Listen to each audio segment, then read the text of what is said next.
Welcome back to another episode of Creature Madness with your host, me, Gus from Askewed Reviews. Now, if you're wondering what Creature Madness is, let me tell you a little bit more about it. This was a creation by my friend Matthew over at Horror Madness, who decided to create a movie club that's kind of like a book club. Each week, we all watch the same creature feature film, and then each of us does our own review on that movie. Now, aside from myself and Matthew, the other members of this club are Bambi, Ryan, Ashley, Karen, Amariah, and Jen. And speaking of Jen, it was her turn to choose the creature feature that we watched this time. And she chose the 2022 film Shaky Shivers, directed by Sung Kang. So this film would definitely be described as a horror comedy with a big accent on the comedy section. There are definitely horror elements and a horror story to it, but this movie is filled to the brim with comedy. Now, buckle your seatbelts because we're going on a wild ride with this one.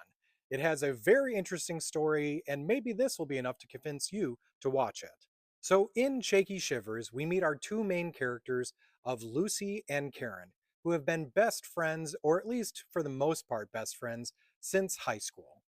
Now, the two of them work together at an ice cream malt shop where one night a haggard woman comes stumbling in and she requests some free food. Now, Lucy decides to deny her and in kind of a rude way. The woman then speaks an incantation, bites Lucy's arm with a puppet, and then leaves. So it doesn't take much for Lucy to believe that she has now been given the werewolf curse. So she talks her friend Karen into joining her, as the two of them will drive out into the middle of the woods so that if anything happens, Karen can actually take out Lucy if she does change. So, armed with a pistol right out of Dirty Harry, a pair of fuzzy handcuffs, and a makeshift spell book that's in a trapper keeper, the two of them are going to try to do everything possible to make sure that Lucy doesn't actually change into a werewolf. So I could leave the story there, but I feel it's of note to also mention that we find out very quickly that these two are probably the worst two to be dealing with a whole bunch of supernatural situations, as a bunch of mythological creatures and mishaps descend upon the both of them. Now, hopefully, that description has got you interested enough to go check out this film.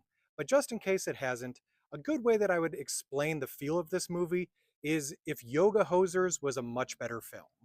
So, at least for me on my scale, I'm going to give Shaky Shivers a 3 out of 5. And if you'd like to check it out for yourselves, it's currently streaming for free on Prime and Screambox. Now, I will give a quick spoiler warning. I'm about to go into more in depth information about the creatures from this film, which is something that I do with my episodes of Creature Madness. First off, let's talk about the werewolf that Lucy turns into. This is more than likely your classic werewolf, although we don't learn too much about it, other than yes, when you change, your clothes do appear to rip off, and you also don't really remember what happened during the events of that evening. Also, since this is a curse and not a disease, there does seem to be an ability of getting rid of it. The next creature I'm going to mention is we do have a character which seems to be a witch, and she does have some abilities of calling on spells, not just out of pronouncing stuff, but she does seem to be able to do a few things just by like waving her hands. Also, she seems to be followed around by a group of cultists. Whether or not they have any supernatural ability, I'm uncertain. The next creatures I'm going to mention are the zombies, which a few of our characters get turned into. Now, what I find fascinating about these is they do have a very distinct look to them, as their jaws kind of protrude outward with razor sharp teeth kind of coming out of there that change in the skin, but it also seems like they have stuff growing out of them.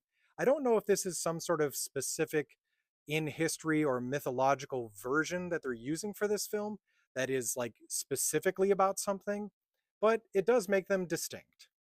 They do actually seem to be hungry for brains, whether those are alive or dead, and because this one is also a curse, it does appear that it can be taken away.